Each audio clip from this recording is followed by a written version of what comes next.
We have discussed so many lectures, means about 3 4 lectures for basic concepts for explaining basic concepts of genetics. Uh, Mendel selected peas for two reasons. Many varieties were available for pea plant, and peas are normally self-pollinated, but their corollas remain completely enclosed the reproductive organs until pollination is accomplished. However, pea flowers can be readily cross-pollinated. If self-pollination is prevented, then in pea flowers, readily cross-pollination means hybridization is possible. This can be achieved by removing the anthers. Removal of anther is known as emasculation. Before pollen grains mature. pollen grains के mature होने के पहले ही अगर anther को remove कर दिया जाए तो इसे इमैस्कुलेशन कहते हैं। और जो अदर हमारा जो सेलेक्टेड मेल प्लांट है उससे डस्टिंग की जाए स्टिग्मा के ऊपर, इन फ्लावर्स के ऊपर, फीमेल पेरेंट्स के ऊपर, तो क्या होगा, हाइब्रिडाइजेशन कराया जा सकता है। I will repeat students, I will repeat that peas are normally self-pollinated, means they are naturally self-fertilized, but because their corollas completely enclose the reproductive organs, so there is no chance of any foreign pollen grain, any foreign agent as male gamete, because corolla enclose the reproductive organs until pollination is accomplished. But but in pea flowers, readily cross pollination is possible. How? This is achieved by removing the anthers, that is emasculation, before the pollen grains mature, and dusting the stigma of these flowers that are selected as female parent, from which anther removal is done, means emasculated flowers are now female parent, and these female parent are dusted with the pollen from the desired plant, that is male parent. Okay students, तो यहाँ आप देख सकते हो बेटा, ये आपको screen पर एक स्ट्रक्चर ये दिखाई दे रहा है। ये जो बातें मैं आपको बता रही हूँ, तो लास्ट लेक्चर में यहीं पर मेरा डिस्कशन मैंने ख़त्म किया था, तो मैं यहाँ से प्रोसीड कर रही हूँ। आप देखेंगे कि यहाँ पर आप देखिए कि आपको दो फ्लावर दिखाई दे रहे हैं पी के, एक वाइट वैरायटी है और एक पर्पल वैरायटी है। जो पर्पल वैरायटी है उसमें उसे क्या किया गया है, इमैस्कुलेशन उसका किया जा रहा है। देखिए ये सीज़र फोर्सेप मेथड है, सीज़र की हेल्प के से क्या कर रहे हैं कि ये जो ये पार्ट आप देख रहे हो, ये तो कार्पेल है इसका, और ये जो जिसमें येलो येलो से पॉइंट्स दिखाई दे रहे हैं, तो ये आप देख रहे हैं कि ये पॉइंट्स जो हैं ये क्या है, ये एंथर है। तो एंथर को रिमूव कर दिया जा रहा है, और एंथर का रिमूवल ऑफ एंथर यही क्या है, इमैस्कुलेशन है। और फिर ये जो पर्पल फ्लावर है, अब यही फ्लावर फीमेल पैरेंट की तरह यूज़ किया जाएगा इस एक्सपेरिमेंट में। ये क्रॉस पॉलिनेशन की फेनोमेनन है। क्रॉस पॉलिनेशन को दिखाया गया है कि कैसे मेंडल ने प्री प्लांट्स के बीच में क्रॉस करवाया। 2 डिफरेंट वैरायटी के प्लांट लिए, यानी एक प्लांट लिया जिसमें पर्पल फ्लावर्स थे और एक प्लांट लिया जिसमें व्हाइट फ्लावर्स थे। फिर इनके बीच क्रॉस कराया। जो व्हाइट फ्लावर्स वाले प्लांट थे उसे मेल प्लांट की तरह कंसीडर किया गया। यानी देखिए ये ब्रश लिया गया है और इस ब्रश से यहाँ पर एंथर है, ये एंथर पे जो पॉलन ग्रेन्स येलो कलर के यहाँ दिखाई दे रहे हैं, इनको ब्रश के थ्रू इसे यहाँ पर डस्टिंग की जाएगी। पहले क्या किया गया है, फर्स्ट फर्स्ट क्या किया गया है, first removal of anther from selected female parent, that is purple flower plant, and after removal of anther from this plant that is selected as female parent, dusting of stamen from selected male plant is done through brush. तो ये जो method होता है इसे ही कहते हैं scissor forceps method. ये hybridisation में आपको ये पढ़ना है। आपको ये इसका डेमोन्स्ट्रेशन थ्रू चार्ट के थ्रू आपको लैब में भी आप देखते होंगे, वहाँ पर है और इसका डेमोंस्ट्रेशन और इसके बारे में जानकारी आपको होनी चाहिए। ये आपके कभी-कभी म्यूज़ियम स्पेसिमेंस की तरह इसको या आप कह सकते हैं कि ये डेमोंस्ट्रेशन इसका आपको मालूम होना चाहिए कि क्या हो रहा है और आपको अगर ये अ, यहाँ पर जैसे 1, 2, 3, 4 ऐसे स्टेप्स लिखे हुए हैं, तो ये अगर ये ऐसे डायग्राम दे दिया जाए, तो इनको फिल अप करने आना चाहिए। यानी कि आपको कंप्लीट प्रोसीजर ये जो scissor forceps method of hybridisation है, ये मालूम होना चाहिए। ये मैंने जब आपको चैप्टर पढ़ाया है reproduction in flowering plants, sexual reproduction in flowering plants, तो उस टाइम पर मैंने आपको ये फेनोमेनन एक्सप्लेन की है हाइब्रिडाइजेशन मेथड का, आर्टिफिशियल हाइब्रिडाइजेशन। तो इसमें सीजर फोर्सेप मेथड को यहाँ पर मेंडल ने यूज़ किया था। मेंडल ने जो मेथड यूज़ किया वही हम लोग डिस्कस कर रहे हैं। तो मेंडल ने सीजर फोर्सेप मेथड यूज़ किया था। इन्होंने सीजर के माध्यम से क्या किया था, फीमेल पेरेंट को इमैस्कुलेट किया और ब्रश की हेल्प से सेलेक्टेड मेल पेरेंट से पॉलन ग्रेन्स इसकी फीमेल पेरेंट की स्टिग्मा पर डस्टिंग की थी। ओके स्टूडेंट्स, तो इस तरह से मेल गैमीट और फीमेल गैमीट जो हैं दे कम क्लोजर। ये जो पॉलन ग्रेन्स यहाँ पर लैंड करते हैं, ये इस पर्पल कलर के फ्लावर की स्टिग्मा पर व्हाइट कलर के फ्लावर के पॉलन्स जो हैं वो जर्मिनेट करते हैं, पॉलन ट्यूब का फॉर्मेशन करेंगे, पॉलन ट्यूब के थ्रू मेल गैमीट मूव करेगा और ओवरी तक रीच करेगा और वहाँ जाकर मेल गैमेट और फीमेल गैमेट का फ्यूजन होगा और जाइगोट बनेगा। जाइगोट का आगे फर्दर डेवलपमेंट होगा जिससे एम्ब्रियो का डेवलपमेंट होगा और ये जो फीमेल गैमेट होगा वो ओव्यूल के अंदर रहता है। फर्टिलाइजेशन के बाद यही ओव्यूल सीड बन जाता है, यानी कि जाइगोट से जो ये एम्ब्रियो बनेगा वो सीड के अंदर बनेगा। तो ये तो सारी अलग डिस्कशन है, but we have to discuss here only genetics portion. Mendel, what did Mendel do? We have to discuss here, we are here to discuss what did Mendel do.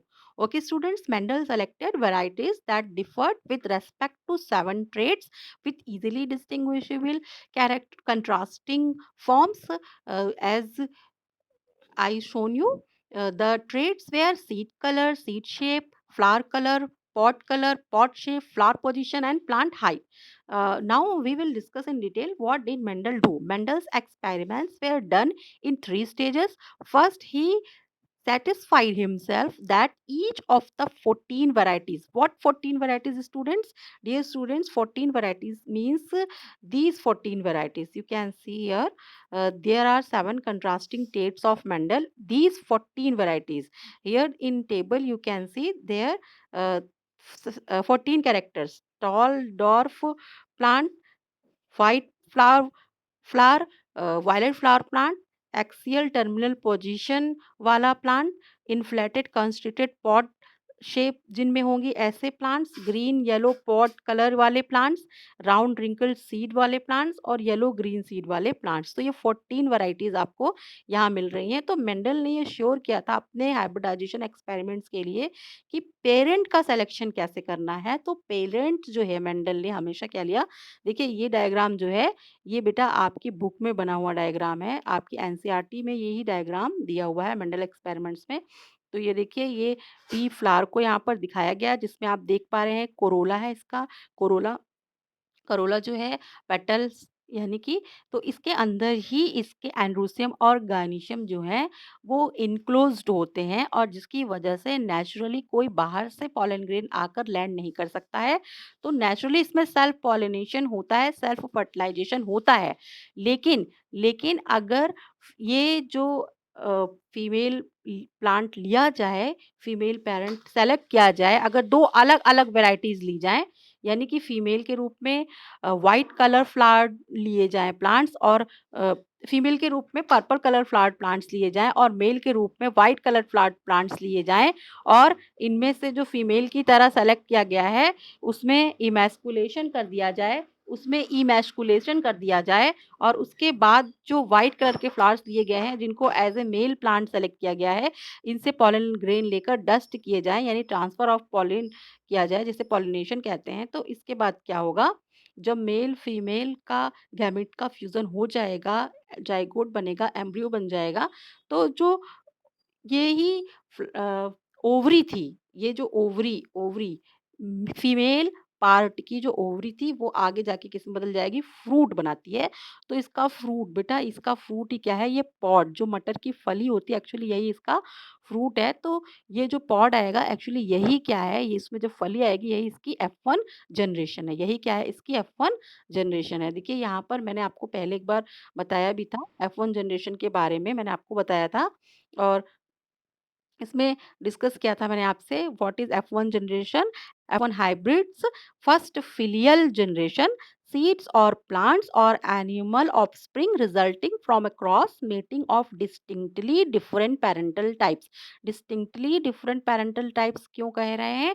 क्योंकि देखिए यहाँ पर एक पौधा है जिसमें सारे फ्लावर व्हाइट वॉयलेट कलर के हैं और एक है जिसमें व्हाइट कलर के हैं। तो ये क्या है, यहाँ पर क्रॉस करा रहे हैं डिस्टिंक्टली डिफरेंट पैरेंटल टाइप से, और इससे जो ऑफस्प्रिंग मिल रहे हैं यानी अब जो हमें यहाँ पर मटर की फली मिली है जो F1 जनरेशन आई है, और ये फली जो है ये इसमें एक्चुअली इसके अंदर क्या होंगे, इसके अंदर बीज होंगे, और ये बीज जब ग्रो किए जाएँगे और इनसे पौधा बनेगा तो वो पौधा भी जो इस फली से बनेगा, फली के बीज से बनेगा, वो पौधा भी F1 जनरेशन है और ये जो फली है ये भी F1 जनरेशन है।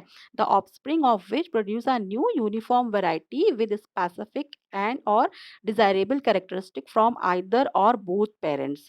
ठीक है, तो ये यहाँ पर बताना चाह रहा है कि जो F1 हाइब्रिड बनेगा तो ऐसा हो सकता है कि जो F1 हाइब्रिड बन रहा है यानी F1 में हमें F1 जनरेशन में जो यहाँ पर आप देख रहे हैं कि यहाँ हमने पहले क्या किया, मेल पेरेंट और फीमेल पेरेंट को जब क्रॉस कराया तो इसके बाद यहाँ पर ये जो पॉड आई इसे ग्रो कराया सीड्स को, तो इससे ये जो हमें प्लांट्स मिल रहे हैं यही क्या है, यही है F1 जनरेशन। ये जो प्लांट्स मिले हैं और यहाँ आप देख पा रहे हैं कि मेंडल ने भी जब क्रॉस कराया तो देखा कि इस तरीके से जब उन्हें इन्होंने पहले एक पर्पल फ्लावर प्लांट को व्हाइट फ्लावर प्लांट से क्रॉस कराया तो उन्हें सारे प्लांट वायलेट कलर के मिले, और इसीलिए मेंडल ने कहा कि जो वायलेट कलर है वो अपने आप को एक्सप्रेस कर पा रहा है, ये डोमिनेंट ट्रेट है, और व्हाइट जो अपने आप को F1 जनरेशन में अभी तो एक्सप्रेस नहीं कर पाया है, ये क्या है, ये रेसेसिव कंडीशन में रह रहा है। अगर इसके आगे भी उन्होंने क्रॉस कराया था, तो चलिए हम देखते हैं, इसके आगे भी उन्होंने स्टेप्स यहाँ पर फर्स्ट जनरेशन तक ही शो किया गया है। तो मेंडल ने क्या किया, इसके बाद सेकंड जनरेशन भी ली थी। तो जब उन्होंने सेकंड जनरेशन ली थी, तो वो सेकंड जनरेशन देखिए यहाँ पर दिखाई गई है। देखिए यहाँ सेकंड जनरेशन आप देख सकते हैं कि जो F1 जनरेशन में जितने पौधे आए थे, आप देख रहे थे वो सारे एक्सप्रेशन दिखने में, ऑब्जर्वेशन में यानी जैसे कि वो दिखाई देते थे, यानी फेनोटिपिकली वो कैसे थे, सारे वायलेट वाले थे, यानी ये सारे डोमिनेंट थे। फेनोटिपिकली ये सारे डोमिनेंट थे, ठीक है? तो अब आपस में इनकी सेल्फिंग की गई। सेल्फिंग का क्या मतलब है? यानी कि यही जो ग्रुप आया था, तो इसी ग्रुप में से किसी पौधे को मेल प्लांट की तरह यूज़ किया गया है और किसी को फीमेल की तरह, और इसमें कोई इमैस्कुलेशन नहीं किया गया, इसमें कोई dusting grain with selected male parent नहीं किया गया, बल्कि इसमें अपने आप ही जो ग्रुप था प्लांट्स का, वो ग्रुप में से अपने आप ही पॉलिनेशन हुआ, और उसके बाद उस पॉलिनेशन से ही क्या हुआ, सेल्फिंग हुई। सेल्फिंग एक्चुअली सेल्फिंग का स्पेशल कंसर्न सिर्फ ये है कि जो एक बैच आया, उसी एक बैच में से कुछ पौधे जो हैं वो मेल प्लांट हैं और कुछ पौधे जो हैं वो फीमेल प्लांट हैं, ठीक है? तो बस यही एंश्योर मेंडल कर रहे थे, और इस तरीके से जो F2 जनरेशन मिली फिर उसके भी उन्होंने कैरेक्टर्स देखे, तो यहाँ उनको स्पेशल एक कंडीशन दिखाई दी कि जो डॉर्फ प्लांट था, यानी अगर यहाँ पर इन्होंने देखिए ये अभी जो हम लोग केस देख रहे थे उस केस में क्योंकि हम लोग फ्लावर कलर देख रहे थे, तो अगर यहाँ पर फ्लावर कलर को कंसीडर करके बताया गया होता तो ये कैसा होता, ये एक पौधा जो होगा वो व्हाइट होगा, यानी 3 पौधे वायलेट कलर के आते और एक व्हाइट व्हाइट कलर का आता। या यहाँ पर जो है वो दूसरा एग्ज़ाम्पल लिया गया है, तो यहाँ पर टॉल प्लांट और डॉर्फ प्लांट को क्रॉस कराया गया, तो F1 जनरेशन में सारे पौधे टॉल आए, लेकिन जब उनकी सेल्फिंग कराई गई तो F2 जनरेशन में 3 पौधे तो टॉल आए, लेकिन एक डॉर्फ भी आया। यानी F1 में जो कैरेक्टर छिप गया था, एक्सप्रेस नहीं कर पाया था, जिसे मंडल ने रेसेसिव कैरेक्टर कहा था, वो भी F2 जनरेशन में अपीयर हुआ, रीअपीयर हुआ। तो यानी कि ये जो मेंडल ने क्रॉस कराया था, तो उसके रिजल्ट्स जो थे वो इस तरीके से आते थे। तो एक बार मैं आपको बताती हूँ what did Mendel do. Mendel's experiments were done in 3 stages. First he satisfied himself that each of the 14 varieties 7 pairs of contrasting forms were true breeding, यानी कि सारे जो पौधे थे वो ट्रू ब्रीडिंग होने चाहिए। यानी जैसे अगर उन्होंने F1 जनरेशन में मेल प्लांट की तरह यहाँ पर टाल को लिया है और इधर डॉर्फ को लिया, तो ये टॉल प्लांट भी ट्रू ब्रीड होना चाहिए, डॉर्फ प्लांट भी ट्रू ब्रीड होना चाहिए। तो ये ट्रू ब्रीड कैसे ऑब्टेन्ड किए जाते हैं? कई जनरेशन तक सेल्फिंग कराए जाने पर जो पौधे मिलते हैं, वो जो एक बैच मिलता है या ग्रुप ऑफ प्लांट्स मिलता है, वो प्योर ब्रीड होता है। प्योर ब्रीड के बारे में मैं आपको एक अलग से स्लाइड में बताऊंगी। यहाँ पर आप ये जानिए कि कई जनरेशन्स तक सेल्फिंग कराए जाने पर, after selfing through many generations, generation after generation, if selfing is done, then the offsprings obtained are true breed। यानी कि अगर हम सेल्फिंग केवल जितने टॉल टॉल दिखने वाले प्लांट्स हैं उन्हीं के बीच में 7-8 जनरेशन तक लगातार क्रॉस कराते जाएंगे, तो उससे जो 8वीं 9वीं जनरेशन में हमें पौधे मिलेंगे वो प्योर ब्रीड होंगे। इसी तरह से अगर डॉर्फ डॉर्फ दिखने वाले पौधे, केवल हम कुछ डॉर्फ दिखने वाले पौधे सेलेक्ट कर लें और उन डॉर्फ दिखने वाले पौधों को आपस में क्रॉस कराते जाएं, तो वो सभी डॉर्फ दिखने वाले पौधे first generation after second generation, first generation आई उसमें से जितने डॉर्फ दिखे उनको सेलेक्ट किया, फिर उनके बीच क्रॉस कराया, फिर जो जनरेशन आई उसमें से जितने डॉर्फ दिखने वाले प्लांट थे उन्हें क्रॉस किया, नेक्स्ट जनरेशन में भी ऐसा किया रिपीटेडली। हर जनरेशन में केवल डॉर्फ प्लांट को सेलेक्ट करते गए, तो 8वीं 9वीं जनरेशन तक जो डॉर्फ प्लांट मिलेगा उनका जो हमें एक ग्रुप मिलेगा, तो वो क्या होगा, वो सारे प्योर ब्रीड्स होंगे। तो मेंडल ने अपने एक्सपेरिमेंट में क्या किया? Mendel's experiments were done in 3 stages and first he satisfied himself that the parents were true breeding, यानी पेरेंट्स हमेशा मेंडल के लिए ट्रू ब्रीडिंग होने चाहिए थे। For example, the seeds of white flowered plants produced only white flowered plants and so on। यानी white flower के plant अगर लिए जाएं, तो जैसे कि क्रॉस ये करा रहे थे, तो क्रॉस कराने में यहाँ देख सकते हैं आप कि क्रॉस कराने पर मेंडल देख रहे थे कि जो अलग-अलग जनरेशन के अलग-अलग वैरायटी के अगर पौधे ले लिए जाते हैं, तो क्या होता है, अलग-अलग वैरायटी के पौधे ले लिए जाने पर, जैसे कि यहाँ पर मेल पेरेंट की जगह और फीमेल पेरेंट की जगह 2 अलग वैरायटी ली गई, यानी यहाँ व्हाइट लिया गया, यहाँ पर्पल लिया गया, तो इससे क्या हो रहा है, इससे हमें हाइब्रिड वैरायटी एक मिलने लगती है। तो भले ही देखने में ये कैसे हैं, ये सारे वॉयलेट कलर वाले हैं, लेकिन जब इनकी F2 जनरेशन आएगी, तो उसमें कोई व्हाइट फ्लावर वाला भी पौधा आ जाएगा, यानी कि ये प्योर ब्रीड नहीं है। क्यों? क्योंकि देखिए एक पौधा यहाँ हमने पर्पल लिया है और एक पौधा हमने कैसा लिया है? व्हाइट लिया है। लेकिन अगर हम पर्पल ही मेल लें, पर्पल ही फीमेल लें, कई जनरेशन तक ऐसा करें, तो हमें सिर्फ पर्पल फ्लावर्स ही मिलेंगे और उस बैच से पेरेंट को उन्होंने सेलेक्ट किया। इसी तरह से व्हाइट ही मेल ने, व्हाइट ही फीमेल ने, कई जनरेशंस तक ऐसा ही कट ऑफस्प्रिंग 7वीं 8वीं जनरेशन में मिलेगा। उस ग्रुप में से एक प्लांट सेलेक्ट करें और उसे यहाँ मेल की तरह यूज़ करें या इसी तरह से पर्पल वाले को उस ग्रुप में से एक यूज़ करें, तो वो हमारा क्या होता है? प्योर ब्रीड होता है। आई होप कि आप मेरी बात को समझ पा रहे होंगे। The seeds of white flowered plants produced only white flowered plants, यानी अगर व्हाइट फ्लावर्ड प्लांट्स लिए गए हैं और वो हमेशा सिर्फ व्हाइट फ्लावर्ड प्लांट्स ही बनाएँ, तो इससे चेक किया जा सकता है कि वो प्योर ब्रीड है। This was further ensured by allowing successive generations of each variety to self-pollinate to eliminate any offspring that was not true to form of the trait। यानी कि अगर वो क्रॉस कराते थे white white flower male female के बीच में और कोई वायलेट वाला आ गया तो उसे अपने अगली जनरेशन में शामिल नहीं करते थे, ना तो मेल पेरेंट के रूप में, ना फीमेल पेरेंट के रूप में। तो इस तरह से उन्हें प्योर ब्रीड मिल जाते थे। The second stage was to hybridise और क्रॉस पॉलिनेट प्लांट्स with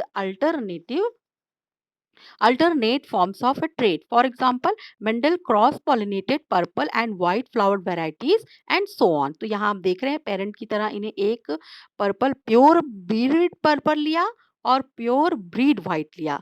तो ये यहाँ से दिख रहा है कि एक्सपेरिमेंट इन्होंने शुरू किया, पेरेंट जनरेशन यहाँ से शुरू किया। लेकिन पेरेंट जनरेशन प्राप्त करने के लिए to obtained parent generation he done many experiments, यानी कि पर्पल फीमेल फ्लावर यहाँ जो आपको दिख रहा है फीमेल पेरेंट, उसे प्राप्त करने के लिए पहले 7-8 जनरेशन तक उन्होंने एक्सपेरिमेंट किए। फिर इसी तरीके से यहाँ जो व्हाइट मेल फ्लावर आपको दिख रहा है उसे भी प्राप्त करने के लिए 7-8 जनरेशंस तक उन्होंने एक्सपेरिमेंट्स किए। फिर इसके बाद उन्होंने सेलेक्ट किया और यहाँ से अपना एक्सपेरिमेंट उन्होंने दिखाया कि यहाँ हमने pure breed parent plant select किए हैं। और फिर इनके बीच सेकंड स्टेप क्या था, hybridisation.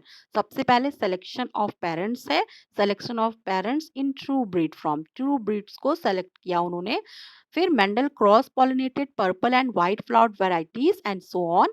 Such a cross where two forms of a single trait are brought together are hybridized is called a monohybrid cross. यहाँ पर इन्होंने केवल एक ही कैरेक्टर को लिया और एक ही कैरेक्टर को ध्यान में रखकर क्रॉस कराया है, यानी कि यहाँ पर इन्होंने केवल फ्लावर कलर यानी violet flower and white flower को कंसीडर किया। तो क्योंकि जब एक ही कैरेक्टर को कंसीडर करके क्रॉस कराते हैं तो उसे ही मोनोहाइब्रिड क्रॉस कहते हैं। The hybrid offspring of such a cross is both the seed and the plant which grows from the seed. यानी कि यहाँ F1 जनरेशन में जो ये सीड्स मिल रहे हैं और ये जो प्लांट्स मिल रहे हैं, यही यही पूरे ये दोनों ही F1 जनरेशन कहलाएंगे या हाइब्रिड ऑफस्प्रिंग्स कहलाएंगे और इन्हें ही फर्स्ट फिलियल और F1 जनरेशन कहा जाएगा। ठीक है। The third stage was to allow each hybrid offspring plant to self pollinate and produce the second filial generation और F2 seeds. Subsequent generation of the F2 के बाद से अगर F2 जनरेशन के बाद आगे भी क्रॉस कराते तो उससे जो जनरेशन आती वो F3 F4 होती। लेकिन मेंडल ने मोस्टली करवाए एक्सपेरिमेंट, पर उन्होंने अपने जो एक्सपेरिमेंटल प्लान को शो किया उसमें उन्होंने यही शो किया कि सबसे पहले उन्होंने एक पैरेंटल जनरेशन ली जो कि प्योर ब्रीड थी। फिर उनके गैमीट्स को भी वो हमेशा शो करते थे और उनके बीच क्रॉस हुआ। क्रॉस के बाद जो F1 जनरेशन मिली उनके बीच में सेल्फिंग, F1 जनरेशन के बीच में सेल्फिंग कराई गई। जैसा कि आप यहाँ देख सकते हैं F1 जनरेशन के जो प्रोडक्ट्स मिले उनके बीच में सेल्फिंग कराई गई। सेल्फिंग के बाद फिर जो ये पौधे मिले हैं, ये पौधे क्या हैं? देखिए सेल्फिंग कराने से पहले ये जो पौधे हैं F1 जनरेशन के, अब यही इस जनरेशन के लिए पेरेंट हैं। ये बात आप समझ रहे होंगे। F1 जनरेशन जो है वो F2 जनरेशन का पेरेंट है। यानी कि ये F1 जनरेशन के पेरेंट है तो यहाँ पे भी मेल और फीमेल होंगे। लेकिन ये सारे जो F1 जनरेशन में पौधे आए थे उन्हीं के बीच में क्रॉस हुआ है, इसीलिए इसको सेल्फिंग बोल रहे हैं। और इससे जो हमें अब F2 जनरेशन मिली है, फिर इस F2 जनरेशन के मिलने के बाद उन्होंने क्या किया, रिजल्ट एनालिसिस की। तो ये कुछ स्टेप्स थे, 7-8 स्टेप्स, या आप कह सकते हैं बेसिकली 3 स्टेजेस थी कि पहले उन्होंने pure breed parent plant select किया, उससे उन्हें F1 जनरेशन मिली, F1 जनरेशन में सेल्फिंग कराई, उससे उन्हें F2 जनरेशन मिली और ये 3 स्टेजेस थी। तो इनकी इन्होंने रिजल्ट एनालिसिस की कि F1 जनरेशन में जितने पौधे मिले उनके कैरेक्टर्स कैसे थे, उनके नंबर कितना था। इसी तरह F2 जनरेशन में जो प्लांट्स मिले उनके कैरेक्टर्स यानी क्वालिटेटिव क्वांटिटेटिव स्टडी उन्होंने की, जिसे रिजल्ट एनालिसिस किया। ओके स्टूडेंट, तो वैसे उन्हें जो रिजल्ट यहाँ ही यहीं से आपका आज का टॉपिक जो मैं डिस्कस करना चाहती थी वो सम अप हो जाता है।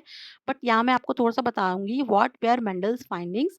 F1 resembles only one parent. तो यहाँ आप देख पाएंगे कि जो मेंडल ने F1 जनरेशन लेते थे तो वो हमेशा क्या होता था, उन्होंने देखा कि वो हमेशा क्या हो रहा है कि जो F1 जनरेशन है, या है चाहे आप ये वाला एक्सपेरिमेंट देखिए, F1 जनरेशन में एक खास बात उन्होंने देखी, F1 resembles only only one parent F1 generation में, जबकि उन्होंने पेरेंट के रूप में आप देख सकते हो यहाँ पर 2 अलग-अलग प्लांट लिए, एक वायलेट कलर वाले और एक व्हाइट कलर वाले। लेकिन F1 जनरेशन में आप यहाँ देख पा रहे हो all the plants are violet, all the plants are violet, यानी कि इस जनरेशन में कोई भी व्हाइट फ्लावर दिखाई नहीं दिया। तो यानी कि F1 resembles only one parent. For each of the 7 traits examined, Mendel noted that the hybrid offsprings F1 invariably resembled one parent. किसी एक ही parent से मिलते थे F1 जनरेशन के सारे plants and not the other. This was true for ये हर जितने भी 7 ट्रेड्स उन्होंने लिए थे और सारी वैराइटीज़ लिए थे, सभी के लिए ये ट्रू था। For example a cross between parents with yellow and green seeds give all yellow seeded F1 offsprings. The condition of the F1 with regard to the other 6 traits जो है, वो उन्होंने फिर टेबुलर फॉर्म में या Punnett square के form में present की थी। ओके स्टूडेंट्स, फिर उनको जो F2 जनरेशन मिली थी उसके बारे में क्या फाइंडिंग थी उनकी, कि उन्होंने देखा कि F2 जनरेशन जो मिली, जैसे कि इसमें नहीं दिखाई गई है F2 जनरेशन, यहाँ देखते हैं, यहाँ देखिए आप कि यहाँ पर F2 जनरेशन इन्होंने इस वाले केस में दिखाई है। ये आपको F2 जनरेशन मिल रही है और यहाँ कैरेक्टर दूसरा लिया गया है, टॉलनेस और डॉर्फनेस को लिया गया है कि लंबे पौधे हैं और बौने पौधे हैं, इसको लिया गया है। तो F2 जनरेशन में इन्होंने देखा कि dominant and recessive forms appear in a 3:1 ratio, यानी कि जब भी उन्होंने एक्सपेरिमेंट किया तो उनको हमेशा F2 जनरेशन में ऐसी कंडीशन दिखाई दी कि जो पौधा, जो एक्सप्रेशन F1 जनरेशन में आया था, जिसे जो कि किसी एक ही मेल पैरेंट के जैसा था, जो किसी एक ही पैरेंट के जैसा था, यानी कि या तो इसके जैसा होता या तो इसके जैसा होता, तो क्योंकि इसके जैसा है तो ये डोमिनेंट हो गया। तो जो डोमिनेंट था वही सारा F1 में आया। तो इसके बाद जब F2 मिली तो F2 में आप देख रहे हैं कि ज़्यादा नंबर डोमिनेंट वालों की रही और जो रेसेसिव वाले थे उनका नंबर कम रहा, और उसका रेशियो उन्होंने देखा F2 जनरेशन में डोमिनेंट एंड रेसेसिव फॉर्म्स के बीच में 3:1 का रेशियो था। In the F2 generation both the parental forms reappeared the yellow seeded. अगर यहाँ हम देखें तो यहाँ देखेंगे कि वायलेट फ्लावर्स भी मिले और साथ ही साथ व्हाइट फ्लावर्स भी मिले, और वायलेट और व्हाइट फ्लावर्स का जो रेशियो था वो 3:1 का रेशियो था। तो ओके स्टूडेंट्स, आज का डिस्कशन यहीं पर ख़त्म करते हैं और आई होप आपको ये डिस्कशन समझ में आया होगा। Thank you.